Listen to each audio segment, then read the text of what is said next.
ஏட்டுலா கனவாக்கத்தின் இரட்டை நூல் வெளியீடு.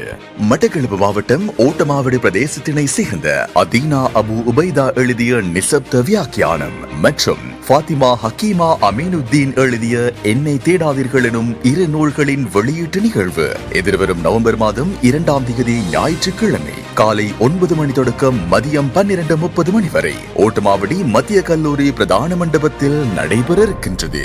ஏட்டுலா கனவாக்கம் ஏற்பாட்டுக்குழு சார்பாக உங்கள் அனைவரையும் அன்புடன் அழைக்கின்றோம். இலக்கிய உலகில் உலாவர காத்து நிற்கும் படைப்புகளை கோர்த்து புத்தகமாக்கும் ஓர் முயற்சி. ஏட்டுலா கனவை நோக்கிய பயணம் இது.